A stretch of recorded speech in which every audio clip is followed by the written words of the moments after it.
بسم اللہ الرحمن الرحیم. Poem number 1, Alhamdu, the praise. Allahu Jalla Sha'nuhu, Allah, His rank is great in respect. Lahu Sifatul Baqiyatu, He has ever remaining qualities. He has ever remaining attributes. اللہ اس کی شان بہت اعلیٰ ہے اور اسی کے لیے ہے ہمیشہ باقی رہنے والے صفات. رب السمائی والاراضی والمیاہ الجاریہ, Allah is the Lord of the skies, the earths and the flowing water. پروردگار ہے آسمانوں کا, زمینوں کا اور بہتے پانیوں کا. اللہ سبحانہ و تعالیٰ پروردگار ہے, پالنہار ہے. وَيُبَصِّرُ النَّمْلَةَ فِي جَنْحِ اللَّيْلِ الدَّاجِيَةِ وَيُبْصِرُ النَّمْلَةَ فِي جَنْحِ اللَّيْلِ الدَّاجِيَةِ He sees the ant in the extreme darkness of night. وہ دیکھتا ہے چونٹی کو رات کے سخت اندھیرے میں. مُقْتَدِرٌ ذُو رَحْمَةٍ, all powerful and merciful. وَآخِذٌ مِّن نَّاسِيَةٍ, He can hold the four heads for punishment. قادر مطلق ہے اللہ سبحانہ و تعالیٰ اور رحم والا ہے, رحمت والا ہے, اور وہ پیشانیوں کو پکڑ سکتا ہے سزا دینے کے لیے.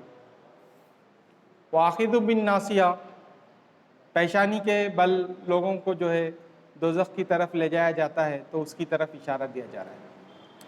فَخْشَ مِنَ اللَّهِ, so fear Allah.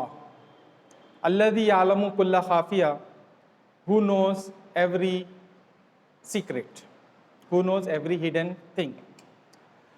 فَخْشَ مِنَ اللَّهِ, اللہ سے ڈرو. الَّذِي يَعْلَمُ كُلَّ خَافِيَةٍ, جو جانتا ہے ہر پوشیدہ چیز, ہر پوشیدہ راز جانتا ہے. This is the translation of the poem. This poem consists 5 lines. Just now we took the translation. Now we will proceed towards the explanation. Okay. How he will ask in the exam, he will give you 2 lines, first and second. 2 lines with the blanks. Okay. He will give you in the middle of the line 2 blanks. If first half line will be given and last word will be given as a blank, and second half line will be given and the second half line's first word will be given as a blank. Similar for the second line as well. So you have to, he will ask you in the exam, complete the verses and explain.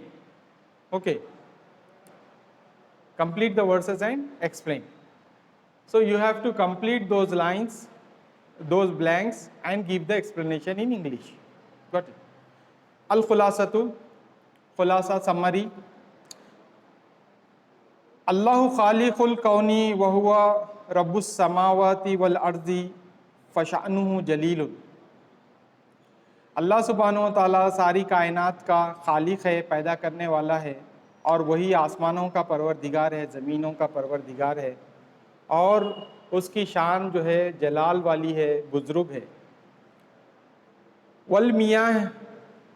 والمیاہ یعنی الانہار تجری بحکمہ فإنہ خالقها وربها فکل شیء فی السماء وفی الارض تحت امرہ. اور پانی یعنی نہریں بہتی ہے اس کے حکم سے, کیونکہ وہی اس کا ان نہروں کا پیدا کرنے والا ان کا پروردگار ہے. فَكُلُّ شَيْءٍ فِي السَّمَاءِ وَفِي الْأَرْضِ تَحْتَ أَمْرِهِ, جو کچھ کے زمین اور آسمانوں میں موجود ہے وہ سب اسی کے حکم کے تابع ہے.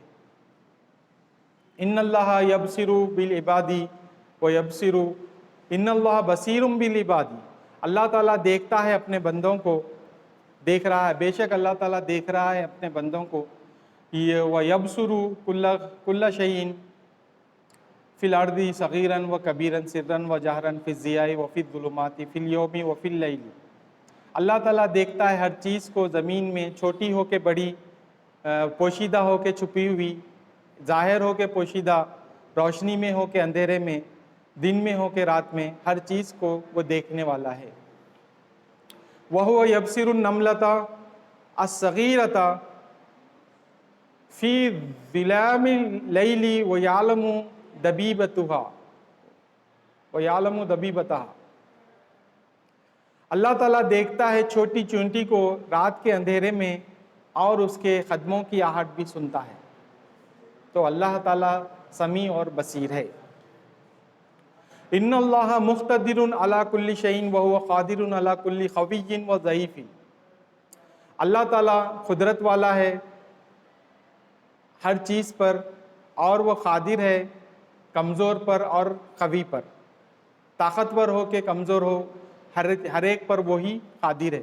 وہو رحیم ذو رحمت واسعۃ، اور اللہ سبحانہ و تعالیٰ رحم والا ہے، رحمت والا ہے، اس کی رحمت بہت بڑی ہے۔ فَهُوَ غَفُورٌ يَغْفِرُ الذُّنُوبَ جَمِيعًا، اور وہ غفور ہے، بخشنے والا ہے، اور گناہوں کو، تمام گناہوں کو معاف کرتا ہے۔ وَلَكِنَّهُ إِذَا شَاءَ، اور لیکن اگر وہ چاہے، آخذ بالناصیۃ ایضاً، چاہے تو وہ سزا بھی دیکھ سکتا ہے، یعنی یعذب من لا غفران له بأخذ الناصیۃ۔ اللہ سبحانہ و تعالیٰ چاہے تو عذاب دے سکتا ہے جس کو وہ معاف نہیں کرتا، اور عذاب دینے کے لیے ان کی پیشانی کو پکڑ سکتا ہے۔ فعلینا ان نخشى من اللہ الذی یبصر کل شیء ویعلم کل شیء، تو ہم پہ ضروری ہے کہ ہم کو اللہ سے ڈرنا چاہیے، کیونکہ وہ ہر چیز کو دیکھتا ہے اور ہر چیز جاننے والا ہے۔ This is the summary of this is the summary of poem الحمد۔ اوکے، یہ خلاصہ ہے الحمد پوئم کا۔ یہ اس سبق میں سے آپ کو 5 قسم کے کوشچنس ایگزام میں آتے ہیں۔ ایک کوشچن ایسے آتا ہے آپ کو کہ جو ہے پوئم کے نظم کے جو ہے ابیات، بیتیں دے دی جاتی ہے، اور بیچ بیچ میں جو ہے نا خالی جگہ دی جاتی۔ اب آپ کو کہا جاتا ہے کہ یہ خالی جگہوں کو پر کریں اور اس کا جو ہے نا اس کی تشریح کریں۔ تو آپ کو جو ہے لکھنا ہوتا ہے، وہ بلینکس فل اپ کر کے اس کی تشریح لکھنا رہتا ہے۔ یہ ایک کوشچن آتا ہے 6 مارکس میں۔ اور دوسرا کوشچن اس میں سے یہ آتا ہے کہ اس میں جو ہے نا آپ کو خلاصہ لکھنے کے لیے کہتا ہے۔ خلاصہ لکھنے کا بہترین طریقہ یہ ہے کہ آپ پہلے نظم کی جو ابیات ہے ان کا ترجمہ لکھیں، پھر اس کے بعد خلاصہ لکھیں۔ کم سے کم 100 کلمات میں لکھنے کو کہتا ہے، 100 ورڈز میں لکھنا ہوتا ہے۔ تو آپ کیا بہتر یہ ہے کہ 100 سے زیادہ لکھیں تاکہ آپ کے مارکس ڈیڈکٹ نہ ہوں۔ یہ ایک کوشچن ہو گیا، 6 مارکس میں آتا ہے یہ بھی۔ تو اب آئیے نیکسٹ کوشچن۔ نیکسٹ کوشچن آپ کو دیتا ہے کہ ریفرنس دینے کے لیے، حوالہ دینے کے لیے پوئم کی لائن دے دیتا ہے، اور آپ کو پوچھتا ہے کہ یہ کون سے پوئم کی لائن ہے۔ تو آپ کو لکھنا ہوتا ہے کہ کون سے پوئم کی لائن ہے، وہ پوئم کا نام آپ کو لکھنا ہے۔ تو وہ پوئم کا نام لکھنے سے پہلے آپ یہ ایک لائن یاد کر لیں، ھذا البیت من انشودتی، اور اس کو لکھنے کی اچھی طریقے سے مشق کر لیں کہ ھذا البیت من انشودتی، یہ پوئم کی لائن متعلق ہے الحمد پوئم سے، اس طریقے سے لکھنا ہوتا ہے۔ ٹھیک ہے، یہ ایک ریفرنس کا سیکشن ہے، 6 مارکس میں آتا ہے یہ۔ اس کے علاوہ اور ایک سوال آتا ہے جو ہوتا ہے کہ اجیبنی الاسئلۃ الاتیہ، answer the following questions in Arabic, عربی میں سوالات کا جواب لکھو۔ تو یہ آپ کو کوشچنز عربی میں دیے جاتے ہیں، آپ کو عربی میں جواب لکھنا ہوتا ہے 6 مارکس میں۔ 5 کوشچنز میں سے 2 کوشچنز کو آپ کو لکھنا ہے، جس کے ہر ایک کے 3 مارکس رہیں گے، اس طریقے سے آپ 6 مارکس حاصل کر سکیں۔ اور ایک کوشچن اس میں سے یہ آتا ہے کہ